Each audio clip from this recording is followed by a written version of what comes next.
Karibu sana mtazamaji wa Ngale Sports, tuzungumzie taarifa za usajili zinazomhusu Simba Sports Club, ambapo kuna mengi ambayo tunaweza kuzungumza kuhusiana na wao, kwa sababu katika dirisha hili la usajili wameonekana kuwa kimya sana, lakini kuna mengi ambayo tunaweza kuyazungumzia kuhusiana na wao. Haswa kuna nyota ambao wanatajwa, kwa mfano jana na leo wametajwa sana mlinzi wa kati raia wa Ivory Coast Ismail Olivier Toure, nyota ambaye amepita katika timu mbalimbali barani Afrika na alikuwa na nyakati tofauti, lakini pia alipata nafasi ya kwenda kutafuta malisho katika maeneo mengine. Sasa je, Ismail Toure ni mlinzi wa namna gani, lakini pia anakwenda kuongeza nini kwenye kikosi hiko cha Simba? Nani pia anakwenda kuathirika moja kwa moja kwenye kikosi cha Simba? Ni miongoni mwa vitu ambavyo tunakwenda kuvitazama kupitia Ngale Sports leo hii. Cha muhimu kwanza, usisahau kubonyeza alama ya kengele hapo juu kama bado hujasubscribe, ili endelee kupata taarifa nyingi za masuala ya usajili kwenye ligi yetu ya Tanzania ama timu zetu za Tanzania. Sasa tumtazame Ismail Toure. Ni mlinzi wa namna gani, lakini pia sifa zake ni zipi? Yeye ni nani? Chimbuko lake ametokea wapi? Ismail Toure ni nyota ambaye raia wa Ivory Coast, amepita katika timu mbalimbali ikiwemo timu ya ASEC Mimosas, na hapo ndipo ambapo naweza kusema karia yake ilionekana kukomaa zaidi kwenye hiyo timu ya ASEC Mimosas, akiwa na wakati bora sana, ama akiwa na safari ndefu ya kuitengeneza kwenye maisha yake, kwa sababu tunafahamu ASEC ni moja ya timu ambayo imezalisha nyota wengi sana ambao wamefanya vizuri nje ya Afrika na ndani ya bara la Afrika. Kwa mfano tu hapa Tanzania, kwa nyota wengi ambao tunawatumia kwenye ligi kuu, kwenye timu mbalimbali, wamepita kwenye klabu hiyo ya ASEC Mimosas. Unamzungumzia Pacome Zouzoua, ametokea kwenye timu ya Ivory Coast. Stefan Aziz Ki ambaye alipita Yanga, amepita kwenye hiyo klabu ya Ivory Coast. Yao Kwasi, Anthony Trabitra wa Singida, alikuja hapa Obin Ekramo kutafuta malisho, amepita kwenye hiyo klabu ya ASEC.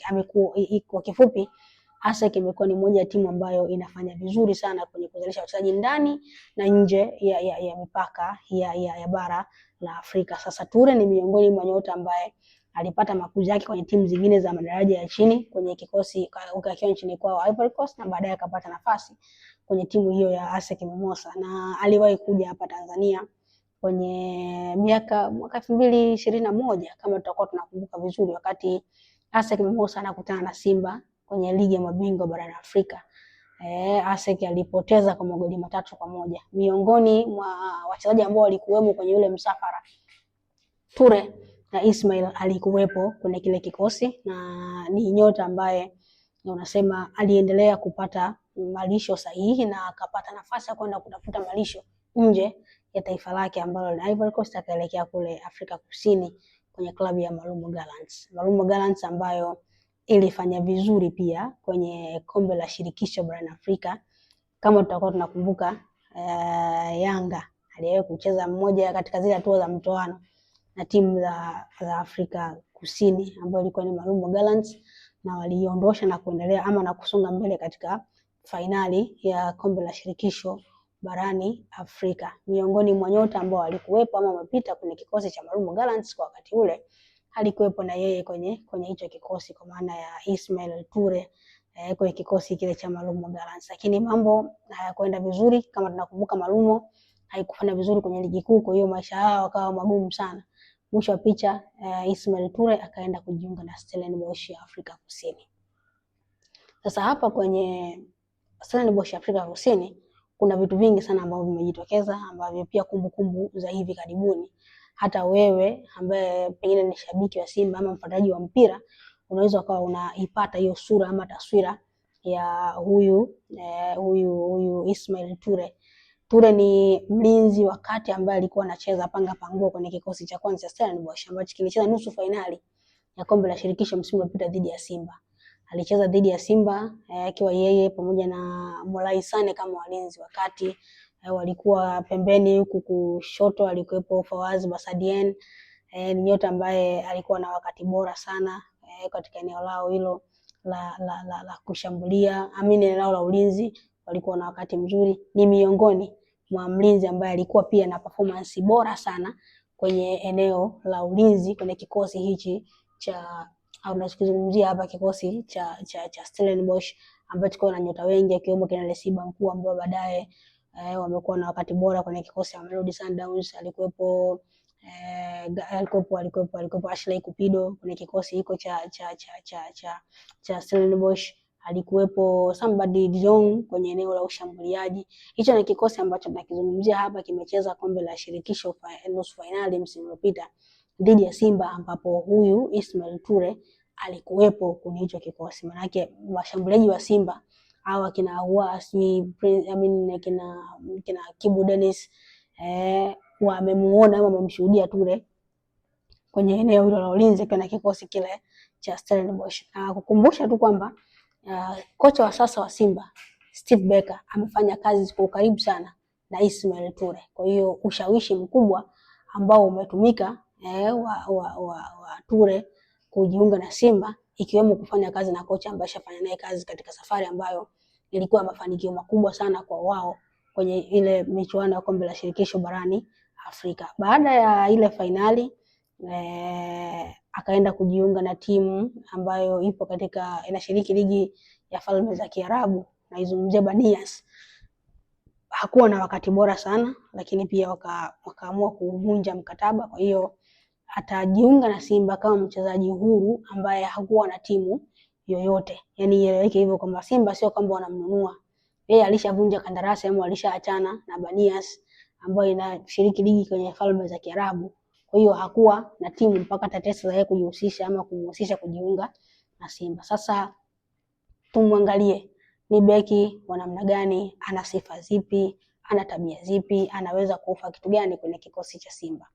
Kwanza kabisa ni beki ambaye ana uzoefu tayari, ameshacheza hiyo ligi ya mabingwa ama kombe la shirikisho barani Afrika kwa moja, amekuwa na wakati mzuri, lakini pia performance yake katika ile michuano ilikuwa bora sana, amekuwa na wakati mzuri.